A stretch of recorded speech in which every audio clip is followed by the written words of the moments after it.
um levantamento do economista norte-americano Steve Hanke, da Universidade Johns Hopkins, que revela que a Venezuela lidera o ranking mundial de inflação mais alta, com taxa anual de 574%. Em seguida, aparecem Irã, Cuba e Coreia do Norte. Curiosamente, esses países são parceiros de China e da Rússia também. Além do governo Lula, também tem muita proximidade com boa parte deles, não?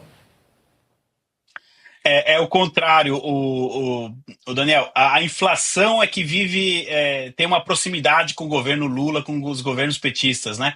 Bom, nesse dado interessante também, a gente aponta modelos socialistas. O caso do Irã, ele é muito próximo de regimes de esquerda, de regimes socialistas, mas ali a gente entraria mais numa questão mesmo religiosa e de controle, né? Mas Cuba, Coreia do Norte e Venezuela, que também optam pelo controle, não só econômico, mas do dia a dia das pessoas, nós temos aí esse ranking. A Venezuela, Daniel, contudo, ela caminha para melhorar a sua posição, até porque piorar não tem como, né? Ela está liderando, mas para o próximo ano já existem previsões aí de uma inflação um pouco mais controlada lá na Venezuela. Isso porque, com a queda do ditador Nicolás Maduro, embora o regime ainda esteja passando por essa transição, os venezuelanos já começam a sentir o impacto, de uma economia um pouco mais aberta e principalmente dos benefícios de você viver em um país produtor de petróleo como a Venezuela. Então, parte dos recursos agora do petróleo venezuelano passam para o benefício da população venezuelana. E pode ajudar aí. A questão dos outros 3 países é um pouco mais complicada. Quem sabe Cuba, também não entra em um processo como a Venezuela nas próximas semanas, aí depois da Copa, quem sabe, e também o povo cubano possa vislumbrar a possibilidade de viver dias melhores, Daniel. Agora, Ivan, presidente dos Estados Unidos, Donald Trump, e o vice-presidente J.D. Vance. Vamos trazer esse ponto aqui para a nossa audiência, para quem nos acompanha, porque eles assinaram, enfim, aquele acordo de cooperação com o Irã para encerrar o bloqueio comercial no Oriente Médio. E agora, do que se trata esse acordo? Agora, vai ou não vai, Ivan? Olha, o que eles assinaram, Daniel, foi um memorando de intenção de fazer o acordo. Acordo mesmo ainda não foi assinado. Por enquanto, esse memorando foi assinado de maneira digital pelo presidente dos Estados Unidos, pelo vice-presidente J.D. Vance e também pelo o que seria equivalente presidente da Câmara dos Deputados do Irã. Vamos colocar assim para as pessoas entenderem, né? Nessa sexta-feira agora, dia 19, conforme nós anunciamos ontem aqui, está previsto a assinatura aí sim no papel, com direito à fotografia, em um evento lá na Suíça. Então a gente precisa acompanhar esse memorando, prevê que a partir de sexta-feira, então, os 2 lados terão 60 dias para negociar o fim do programa nuclear iraniano. É aí que está o temor. Se isso de fato acontecer, o programa nuclear for desmantelado, aí a gente começa a olhar esse acordo com otimismo. Mas até lá, a história nos ensina, todos que tentaram negociar com o regime iraniano não conseguiram obter nenhuma vantagem. E principalmente impedir que o Irã tivesse a arma atômica.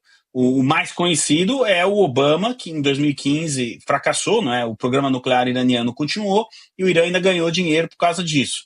Vamos ver se a administração Trump, então, nesses 60 dias, ela consegue, de fato, encerrar com esse programa nuclear que pode levar um regime terrorista, como o do Irã, a conseguir a bomba atômica, o que mudaria a configuração geopolítica de todo o planeta, não só do Oriente Médio, Daniel. A Guta Pini também participa dessa conversa contigo, Ivan, e ela tem uma questão. Bom dia, Ivan. Quero ouvir de você sobre a questão do Reino Unido. O primeiro-ministro anunciou aí que vai proibir a utilização de redes sociais por menores de 16 anos. São redes sociais, segundo ele, que são classificadas de alto risco. Conta para nós que história é essa, isso já está valendo?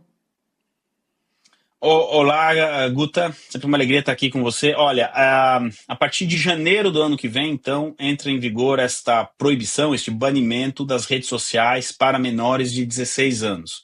O governo alega que as crianças e adolescentes no país estão passando muito tempo na frente do celular, na frente de telas, o que estaria comprometendo a saúde mental e física, até, né, ocular, no caso, dessas crianças, e também o conteúdo apresentado nas redes sociais não seria um conteúdo apto para menores de 16 anos, vamos colocar assim. Então, essa proibição entra em vigor a partir de janeiro do ano que vem. Aqui na Inglaterra, o debate ele está em torno mesmo da questão da possibilidade de um procedimento que leve à censura logo adiante. Tá? O governo não soube explicar direito, eles estão trabalhando nessa questão, por exemplo, como será feito o controle, como que o Estado vai controlar se uma mãe em casa deu o telefone para o filho acessar uma rede social. Não vai ser na conta do filho dela, vai ser em uma outra conta. Mas e aí? Tem um limbo aí jurídico que precisa ser definido. Isso está preocupando muitos ingleses, porque abre justamente a possibilidade do Estado interferir na relação mãe e filho de uma maneira, né, o pai e filho de uma maneira direta. Existe também o receio de que para que esse controle seja feito, as pessoas aqui no Reino Unido terão que fazer um reconhecimento facial no celular toda vez que acessarem uma rede social como o Instagram, Facebook ou TikTok. E aí, para onde que vão esses dados? Enfim, tudo isso está gerando um grande debate aqui no Reino Unido sobre essa questão. Ainda dá tempo de reverter. Eu me lembro que esse mesmo governo, Keir Starmer, tentou implementar uma identidade digital, né, aqui no Reino Unido e não conseguiu. As pessoas, inclusive de esquerda, do próprio governo dele, reclamaram, e aí nós teremos a identidade digital, mas ela não será obrigatória. Pode ser que aconteça algo semelhante neste caso. Agora, Guta, o que a nossa audiência precisa ter em mente é o seguinte: essa questão do banimento das redes sociais para menores de 16 anos é uma questão mundial, é uma questão global. O Reino Unido anunciou ontem, a França, do senhor Emmanuel Macron, já havia anunciado algo semelhante recentemente, a Austrália, outros países estão no caminho. Eu não duvido que logo, logo esse tema chegue aí no Brasil também, viu, Guta? Daniel, devolvo para você. Professor Marcelo Suano, diga. Ivan, bom dia. É sempre um prazer poder conversar com você, que o nível é diferenciado mesmo. E em função disso, eu vou pegar algo que você falou já no início da semana. Falou o seguinte: são 5 dias até a conclusão do acordo. Ou seja, são 5 eternidades. Um dia em política internacional, geopolítica ou na política é uma eternidade. A grande questão é saber qual é o posicionamento do Netanyahu. Ele já disse que ele vai continuar. Ora, o Netanyahu não está errado na perspectiva que ele apresenta, mas qual será a possibilidade de reverter todas as ações serem revertidas em função da continuidade das ações do Netanyahu no Líbano? Ele já disse que não vai parar enquanto o Hezbollah não for anulado, o que ele está certo, da minha perspectiva. O que você vislumbra no comportamento do Netanyahu e a possibilidade de fragilizar muito esse acordo, ele acabar sendo anulado? Bom dia, professor Marcelo Suano. Olha só, o Benjamin Netanyahu, mas não só ele, todo o governo israelense deixou bem claro que eles não vão arredar 1 centímetro das operações contra o Hezbollah, contra o Hamas, contra os Houthis. Obviamente que o Hezbollah está mais aí na luz, né, das notícias por conta justamente das operações mais intensas, digamos assim, que Israel vem realizando. Então Israel não vai desistir.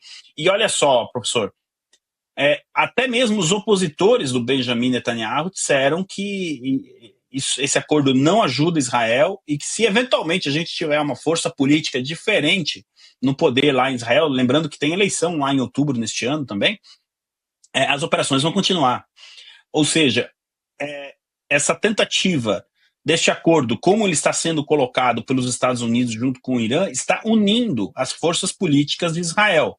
É como se nós estivéssemos observando um movimento seguinte: olha, podemos ter nossas desavenças políticas, mas o interesse da existência de Israel está acima de qualquer divisão ideológica, partidária ou política do nosso país. Esse é o primeiro ponto que a gente precisa colocar. Então, a tendência é que Israel continue as operações. O Irã, por sua vez, vai cobrar os Estados Unidos por que Israel continua com as operações. E aí é que vem o grande questionamento.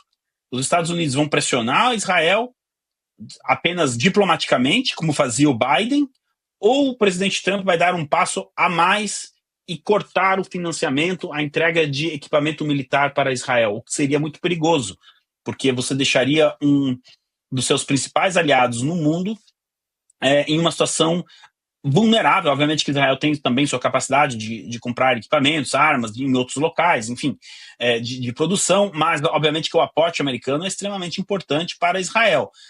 Essa é a grande pergunta que todo mundo está fazendo. Até onde o presidente Trump está disposto a se distanciar, digamos assim, do governo Netanyahu para a manutenção deste acordo com o Irã? Por outro lado, o Irã tem aí que avaliar essa questão, porque se o Irã continua alimentando o Hezbollah e esses grupos, o próprio Irã estará dando um argumento muito forte para Israel de que os Estados Unidos precisam continuar no combate ou, pelo menos, garantir o apoio militar necessário que Israel precisa para derrotar o regime iraniano.